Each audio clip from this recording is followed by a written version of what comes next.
Vamos a comenzar con la unidad 3 de la materia, sistemas y máquinas de fluido, que también corresponde a la unidad 5 de la materia hidráulica básica. Vamos a ver la teoría del flujo en tuberías simples. Para esto primero tendríamos que ver qué tipos de flujo existen en una tubería. Y para eso primero analizar las partículas de fluido en la tubería, ¿no? Entonces, sobre las partículas elementales de fluido en un flujo en una tubería actúan dos tipos de fuerzas. Las fuerzas de inercia, que vamos a denominar FI, y las fuerzas de corte o viscosas, que se deben a la viscosidad, que vamos a llamarles FV. Bueno, ¿qué hace cada una de estas fuerzas? Las fuerzas de inercia hacen que las partículas de fluido se muevan en sentido de flujo, aunque lo hagan siguiendo trayectorias irregulares o erráticas, con golpeteos, etc., ¿sí? Pero todas moviéndose en el sentido del flujo. ¿Y qué hacen las fuerzas viscosas o de corte? Bueno, las fuerzas viscosas tratan de ordenar el movimiento de las partículas. Y obviamente pues que estas sigan trayectorias rectilíneas sin cruzarse unas con otras. Entonces, en un momento dado, en un flujo puede suceder cualquiera de estas dos situaciones, que denominamos aquí con el inciso A y el inciso B. Que las fuerzas de inercia dominen a las fuerzas viscosas. Entonces se tendrá una condición que se denomina flujo turbulento. O bien que las fuerzas viscosas o de corte dominen a las fuerzas de inercia. Y entonces se tendrá una condición llamada flujo laminar. ¿Cómo es esto? Bueno, pues tenemos algunos ejemplos sencillos. Por ejemplo, aquí, algo que todos nosotros podemos ver en nuestra casa. Si tenemos una llave, ¿sí? Si nosotros la abrimos un poco, puede salir una lámina de agua, un flujo de agua que se ve transparente, bien ordenadito, ¿no? Esa sería una condición de flujo laminar. Si le damos más vuelta a la llave, a la válvula, entonces el flujo se desordena. Sale más, ¿no? Las partículas, pero sale más golpeteadas, más desordenadas, aunque todas en la dirección del flujo. A esta condición se le llamaría flujo turbulento. Estos tipos de flujo aparecen en cualquier flujo de un fluido. Por ejemplo, un fluido, el humo de un cigarrillo, pues es un fluido que fluye, ¿no? Nosotros podemos tener un cigarrillo, no sé si han visto esto. Si el aire está tranquilo, puede ser que el humo suba como un filamento uniforme que se ve, y llega un momento que ese filamento se difunde, se disuelve o se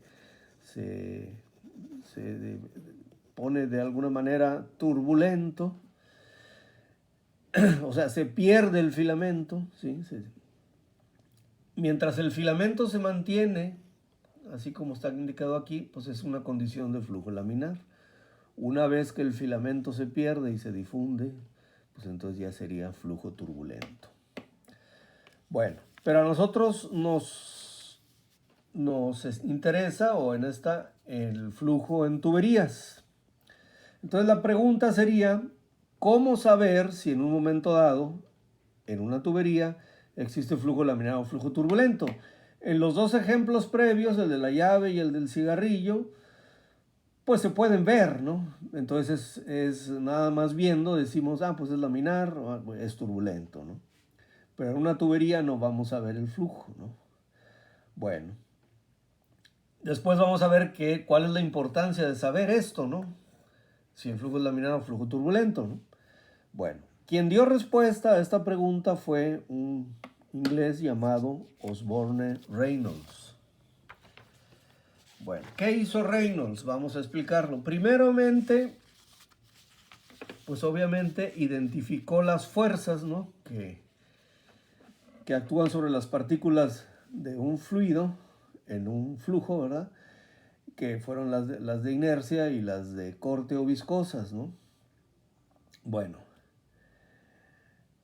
Y bueno, tendría que investigar en qué condiciones las fuerzas de inercia dominan a las fuerzas viscosas o viceversa, ¿sí?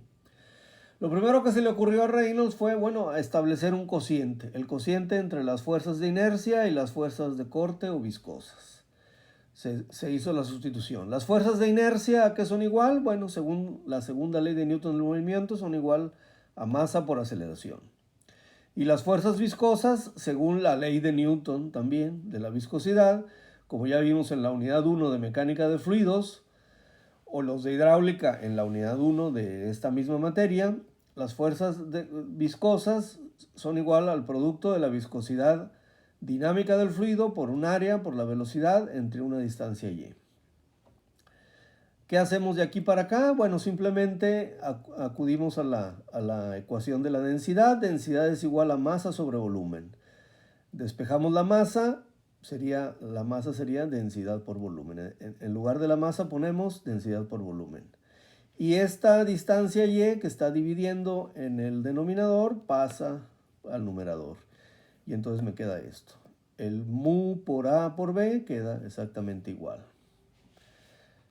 La densidad y la viscosidad dinámica la dejamos igual y después ponemos estas magnitudes físicas en términos de dimensiones. Esta B, que es un volumen, es una longitud al cubo. Esta A, que es una aceleración, es una longitud entre un tiempo al cuadrado. Esta Y, que es una distancia, es simplemente una longitud. Esta A, que es un área, es una longitud al cuadrado. Y esta B, que es la velocidad, es una longitud entre el tiempo. Seguimos dejando densidad entre viscosidad. Aquí multiplicamos L cúbica por L, me quedaría L cuarta. Y esta L cuadrada aquí queda. Eliminamos aquí entre L sobre T cuadrada. Aquí se nos va esta L. Se nos va la longitud con la longitud. Y esta T se nos va con el cuadrado, ¿sí? Entonces nos queda simplemente 1 sobre T. Muy bien, L cuarta entre L cuadrada, simplemente me queda L cuadrada arriba. Y el 1 sobre T se sigue manteniendo. Esta L cuadrada la separamos en L por L. Dejamos aquí L y aquí L. Y una combinación de dimensiones, longitud entre tiempo, pues corresponde a la magnitud física velocidad. Entonces sustituimos la magnitud física a la que corresponde. Entonces simplemente esto sería densidad por longitud por velocidad entre viscosidad dinámica. Entonces podemos decir que en términos generales el número de Reynolds, así se le puso a esta relación de fuerzas. ¿Por qué? Porque lo hizo Reynolds. ¿Y por qué número? Pues porque al dividir una fuerza entre otra fuerza, me queda simplemente un número, es una cantidad adimensional. Eso lo podemos comprobar más adelante. Entonces el número de Reynolds sería esto, simplemente la densidad, aquí está lo que es cada cosa, la densidad del fluido, la longitud.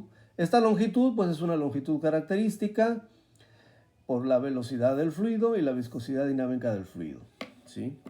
¿Por qué L es una longitud característica? Bueno, como vamos a ver más adelante, el número de Reynolds es un parámetro que no nada más nos sirve para flujo en tuberías. Como van a ver más adelante, sobre todo los civiles, en hidráulica de canales también es útil el número de Reynolds, ¿no? También en el flujo por conductos no circulares, porque la tubería es un conducto circular, también se usa el número de Reynolds. Entonces, en el caso de tuberías, bueno, habría que ver en el caso de tuberías cuál es la longitud característica. Es decir, en el caso de tuberías, la longitud característica pues no es otra cosa que el diámetro. El diámetro del tubo. ¿Sí? Entonces, para flujo en tuberías, tenemos ya que el número de Reynolds nos podemos expresar como el producto de la densidad por el diámetro, ya la longitud característica sería el diámetro por la velocidad entre la viscosidad dinámica. A esta ecuación, que sería mi primera ecuación de esta unidad, le ponemos 3,1. O sería la 5,1 para los de hidráulica. También de la misma materia de hidráulica, en la unidad 1, vimos que la viscosidad cinemática, nu, es igual a la viscosidad dinámica, mu, entre la densidad. Sustituyendo esto acá tenemos la inversa, ¿no? Densidad entre mu. Entonces la viscosidad cinemática aparecería aquí en el denominador. Esta es otra forma de poner el número de Reynolds. A esta le llamaremos 3,2 para los de sistemas hidráulicos o 5,2 para los de hidráulica. ¿Sí? ¿Cuál expresión usar? Es igual, ¿no? Generalmente se usa esta, la 3,2 o la 5,2. ¿Por qué? Pues porque es más sencilla, ¿no?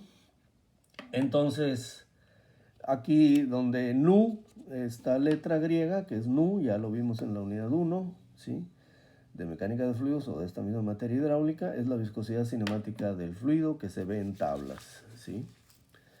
Muy bien. Ese sería el número de Reynolds, que no viene siendo otra cosa más que el cociente de las fuerzas de inercia entre las fuerzas viscosas o de corte.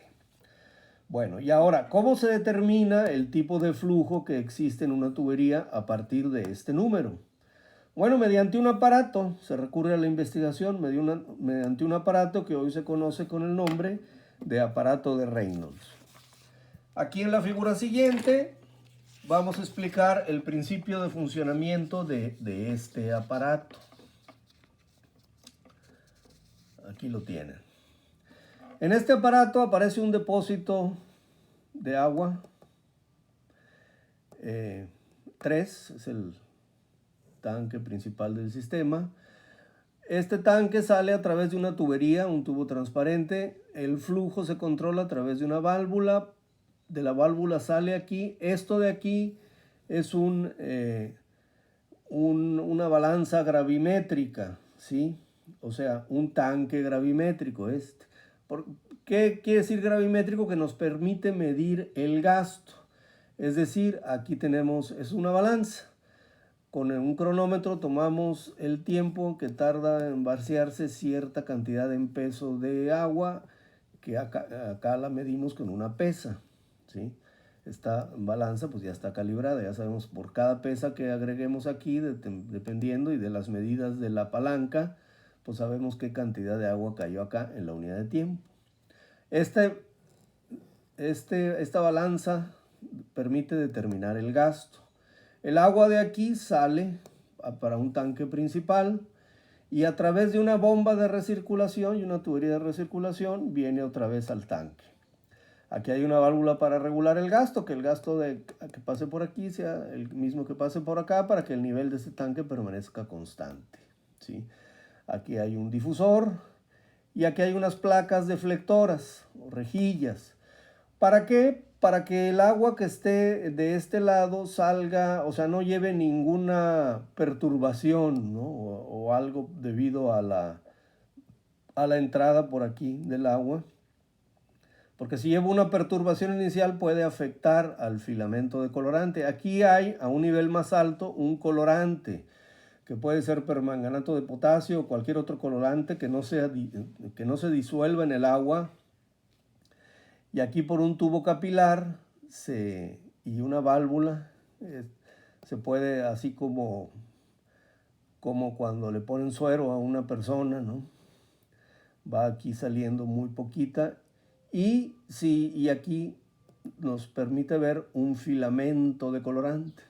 Si el flujo es laminar y el flujo se desarrolla ordenadamente, este filamento de colorante permanece a lo largo de todo el tubo. Aquí ya se difunde un poco por la acción de la válvula. Si es flujo turbulento, inmediatamente el el filamento se pierde, ¿sí? Muy bien. ¿Cómo se determina el número de Reynolds? Aquí, como el tubo es transparente, se permite observar de qué forma es. Si permanece el filamento, obviamente es flujo laminar. Si el filamento no permanece, se pierde, pues es flujo turbulento. ¿Y el número de Reynolds cómo se calcula? Bueno, acuérdense que el número de Reynolds es el diámetro por velocidad. ¿Cómo se calcula la velocidad? Se determina el gasto aquí, ¿no? Con esta balanza gravimétrica.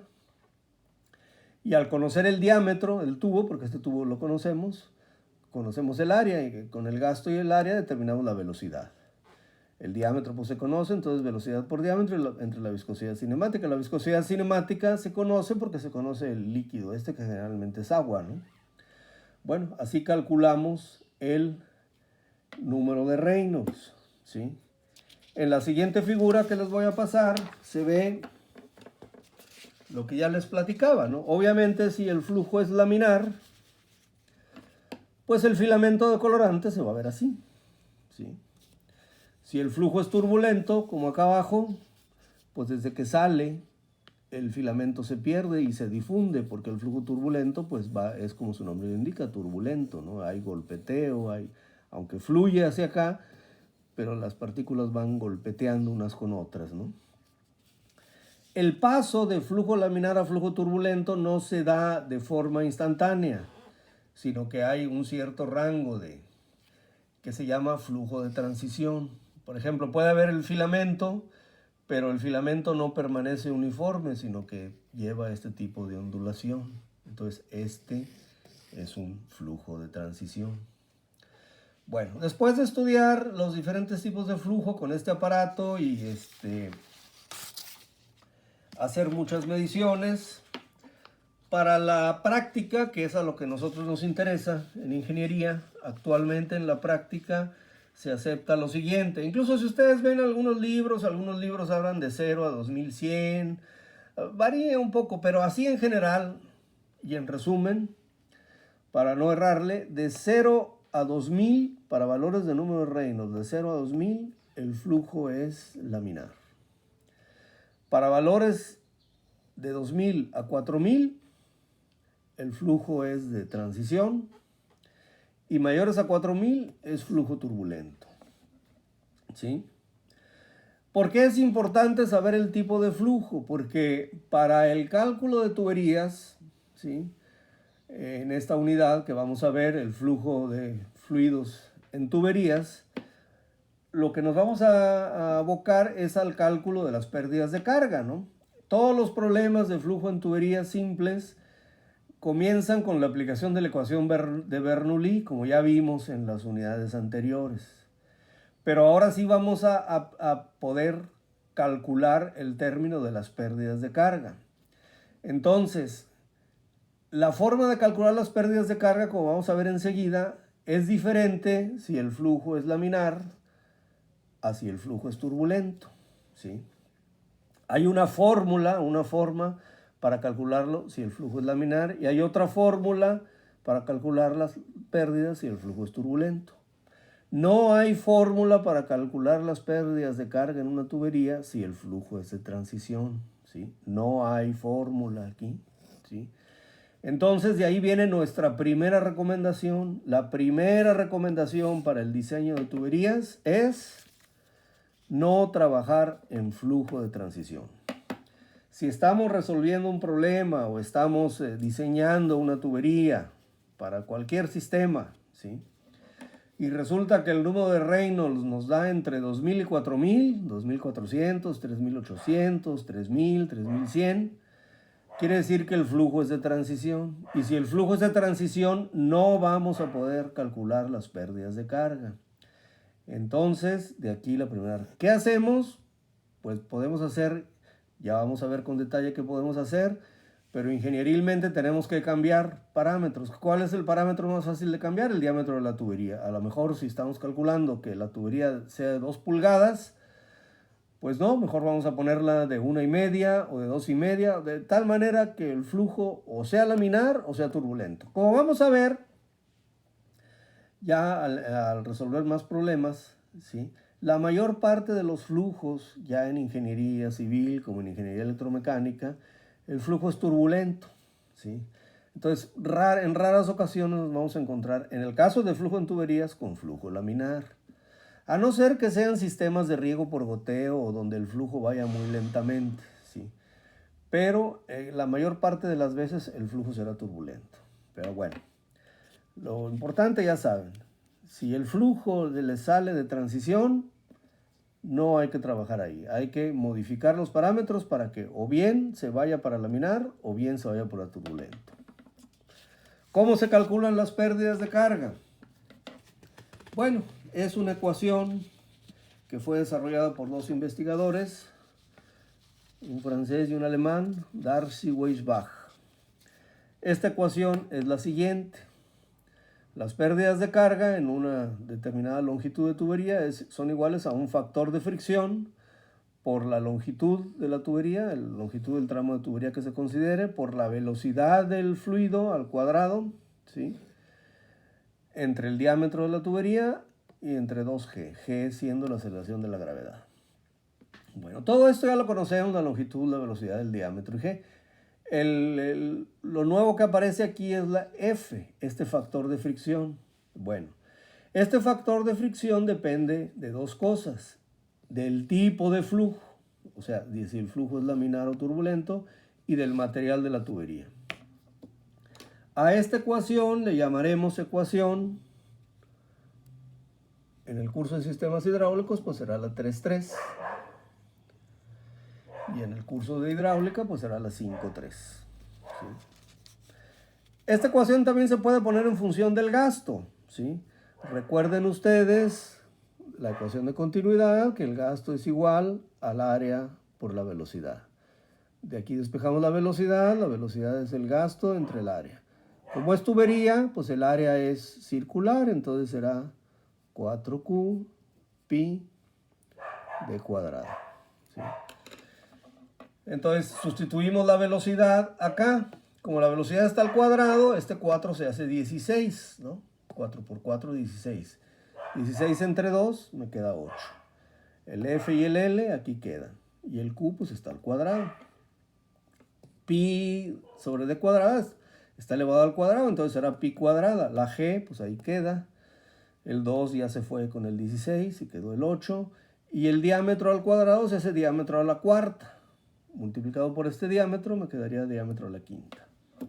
Esta ecuación de aquí, pues le ponemos, es la misma, la de arriba, nada más que una está en función de la velocidad y otra en función del gasto, sería la 3.4. O 5.4 en hidráulica. Y Q pues es el gasto a través de la tubería. Muy bien.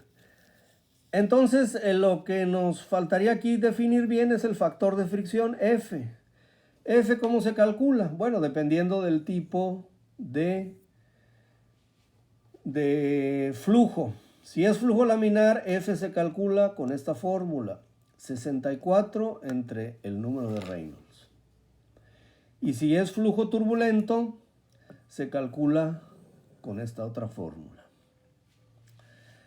Hay un diagrama que permite también calcularlo, que se llama el diagrama de Modi. El diagrama de Modi es muy exacto, es una forma gráfica de encontrar el valor de F cuando el flujo es turbulento. En mis tiempos, por ejemplo, pues todos nosotros usábamos el diagrama de Modi, porque cuando no había calculadoras era muy difícil hacer esta operación.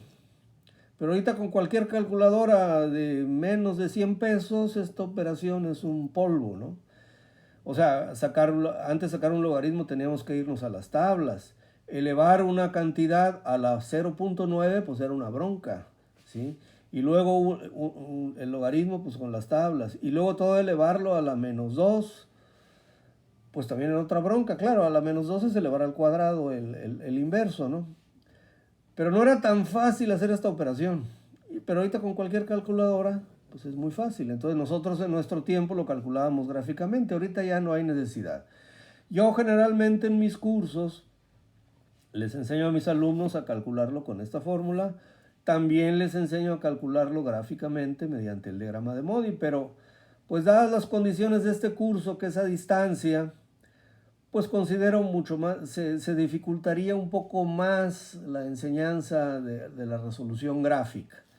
Entonces, si esta fórmula da exactamente los mismos resultados o con un error aproximadamente del 1% en la gráfica, pues mejor usamos esta fórmula y no hay pierde.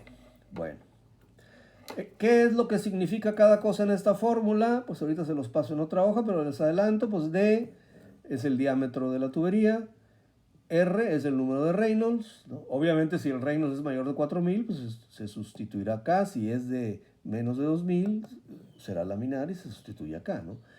Y epsilon es la rugosidad absoluta de la tubería, que depende del material de la misma. Y se ve en tablas. Aquí está.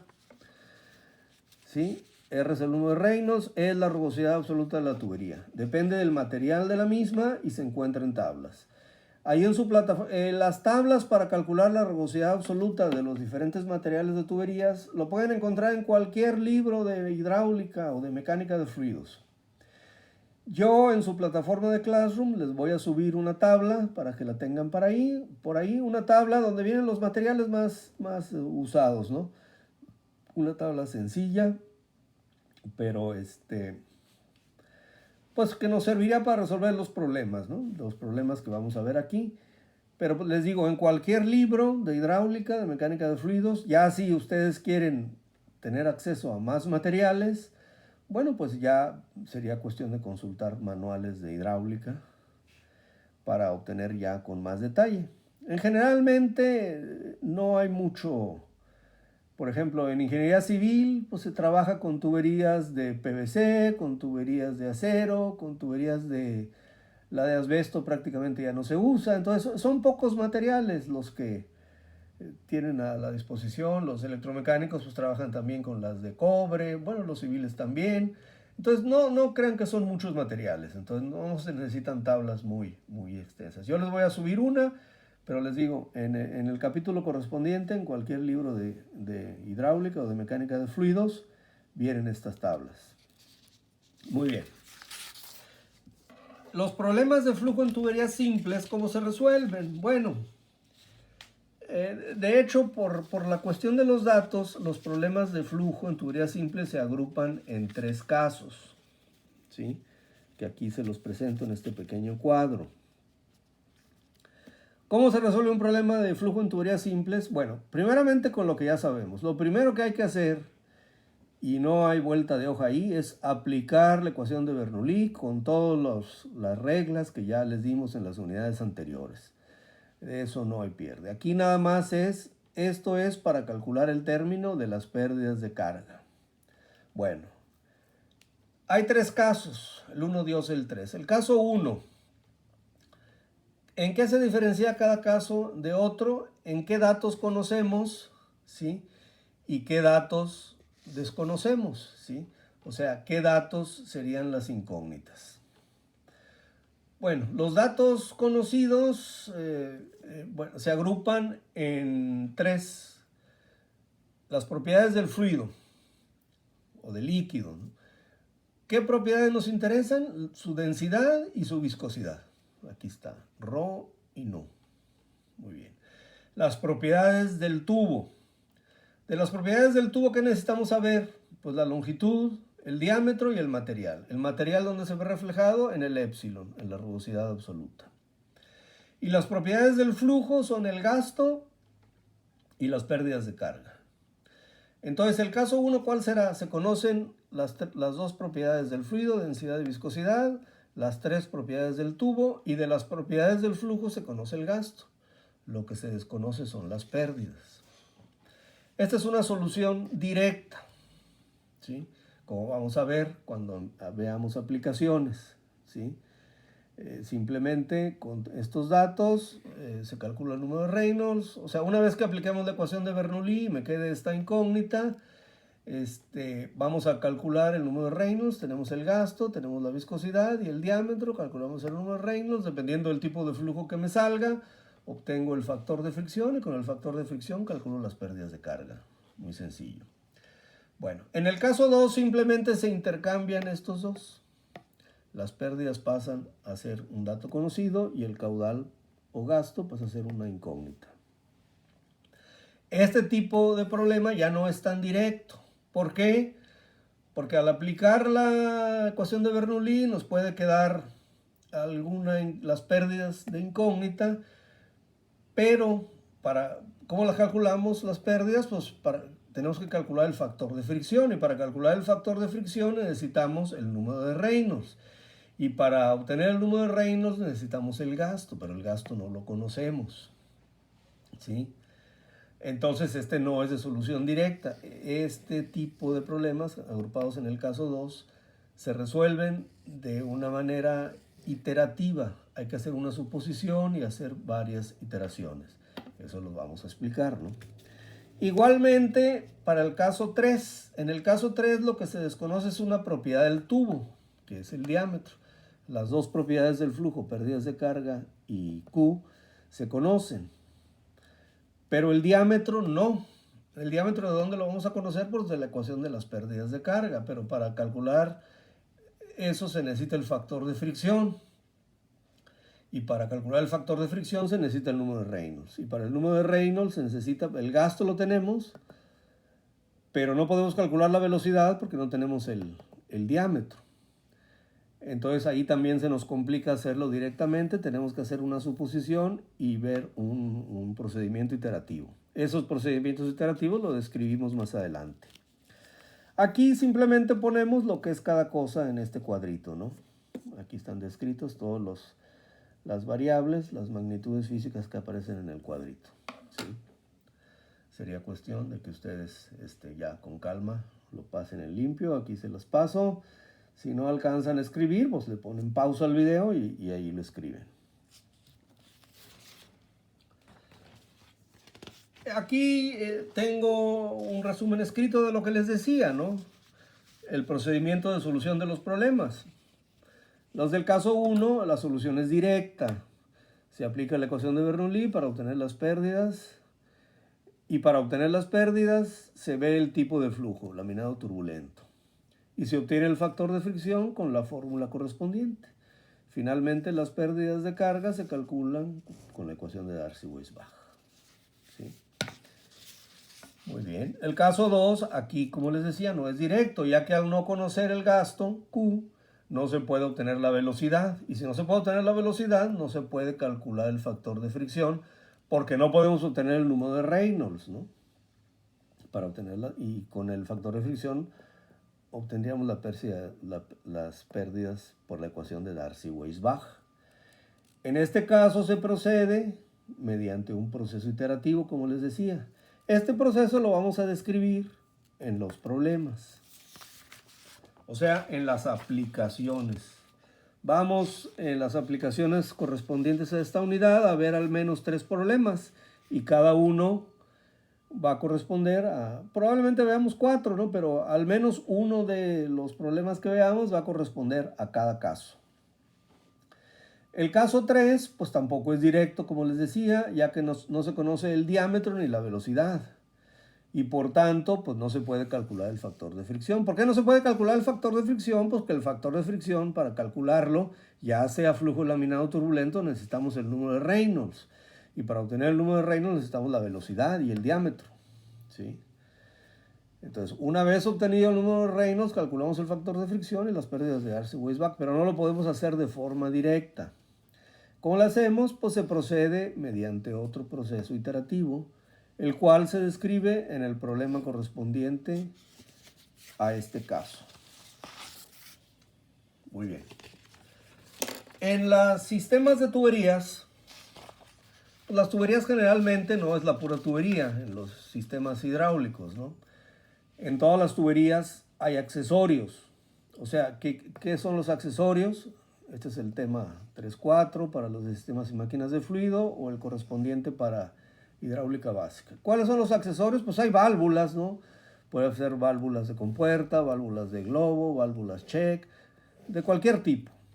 Hay test, por ejemplo, si la tubería se divide en otras dos. Hay ampliaciones si cambia el diámetro de la tubería. Hay reducciones, hay conexiones entre tuberías, de tanque a tubería, de tubería a tanque, etcétera, ¿sí? Todos estos accesorios ocasionan una pérdida de carga adicional. Y estas pérdidas de carga adicionales se pueden calcular de dos formas. Por la ecuación general de las pérdidas por accesorios, ¿sí? Esta ecuación es esta. Las pérdidas debidas a un accesorio es igual a K, que es una constante que depende del tipo de accesorio, por B cuadrada sobre 2G. Aquí es lo que significa cada cosa. Esta pérdida es la pérdida dividida al accesorio. Generalmente las pérdidas por accesorios en una instalación hidráulica, en un sistema hidráulico, son pequeñas al compararse con las pérdidas por fricción en toda la longitud de la tubería. Por eso generalmente se llaman pérdidas, algunos autores le llaman pérdidas secundarias. A mí en lo particular no me gusta llamarle pérdidas secundarias porque a veces hay instalaciones donde la longitud de la tubería es corta y hay muchos accesorios. Y entonces a veces las pérdidas secundarias no son tan secundarias, incluso son mayores que las otras. Entonces por eso no me gusta. Simplemente vamos a llamarle pérdidas por accesorios. Bueno, ¿cuál es lo interesante de esta ecuación? La K, este coeficiente. Es una constante que depende del tipo de accesorio. ¿Y dónde se ve? En tablas o en gráficas. O sea, para válvula de algún tipo, la K es tanto, para válvula de otro tipo, dependiendo del grado de apertura, la K es tanto, para reducciones, para ampliaciones. En esas tablas yo también, ahí en su plataforma de Classroom, yo les voy a pasar algunas, ¿sí? Las más importantes, ¿sí? Pero también en cualquier libro de hidráulica o de mecánica de fluidos deben venir tablas para calcular la K, ¿sí? Ya como ingenieros, si vamos a trabajar en el área hidráulica, bueno, pues entonces para esas tablas ya pues se recomienda información más especializada en manuales de hidráulica, ¿no? Pero aquí lo importante es que sepan cómo ver esto. Yo les voy a, en su plataforma de Classroom van a tener, aparte de la otra tabla que les dije para calcular la rugosidad relativa, la rugosidad absoluta de la tubería, pues también va a haber tablas para ver la constante de pérdida de los accesorios. Bueno, esa es una forma de calcularlas. También existe otra forma que se llama el método de la longitud equivalente. ¿Este método en qué consiste? Pues básicamente se le asigna una longitud equivalente al accesorio X, ¿no? Esta longitud equivalente se expresa en diámetros de tubería, es decir, por decir una válvula de globo, la pérdida en esta válvula de globo corresponde a 5D, o sea, 5 veces el diámetro de tubería. Ustedes multiplican 5 por el diámetro de la tubería y esa sería la longitud que habría que añadirle a la longitud de la tubería para calcular la pérdida, ¿sí?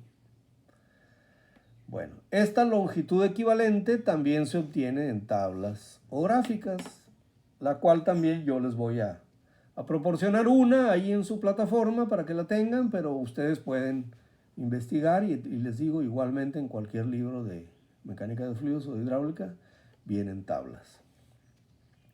Les digo por si alguien por ahí se encuentra una tabla mejor de la que yo les voy a poner ahí. Yo voy a tratar de ponerles una buena tabla, pero igual puede haber alguien que consiga una mejor, ¿no?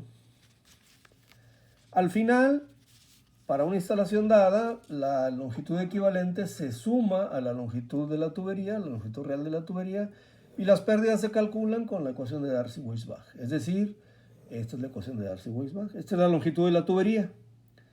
Y esta es la longitud equivalente, o sea, la suma de las longitudes equivalentes de todos los accesorios. Es decir, a lo mejor la longitud de la tubería es de 100 metros, por decir algo, y al sumarle que hay una válvula, que hay una conexión, que hay esto y lo otro, pues a lo mejor la suma de esas longitudes dan 5 metros. Entonces las pérdidas totales es como, considerando los accesorios, es en lugar de haber 100 metros de tubería, como si hubiera 105 metros. ¿Sí? Muchas veces en muchas instalaciones, sobre todo instalaciones con una longitud grande de tubería, muchas veces se desprecian las pérdidas por accesorios. En otras ocasiones ya cuando se tiene un poco de experiencia, pues se puede decir, bueno, a lo mejor es un 5% se le añade, es decir, o un 10%. Si las pérdidas por la longitud de la tubería salen, no sé, 15 metros, a lo mejor le añadimos un 10%, o sea, 1.5 metros más por los accesorios y son 16,5. Pero eso ya se haría en la práctica, ya cuando se tenga, pues eso sí, mucha práctica. Bueno, este sería un resumen, este resumen que les pasé, más las dos tablas que van a estar ahí en su plataforma. La teoría correspondiente a la unidad 3 de sistemas hidráulicos y a la unidad 5 de hidráulica básica. En los próximos videos resolveremos los problemas, ¿sí? En los problemas, pues al menos trataremos de abordar al menos uno de cada caso, de los 3 casos que se pueden presentar. Muy bien, nos vemos en el próximo video.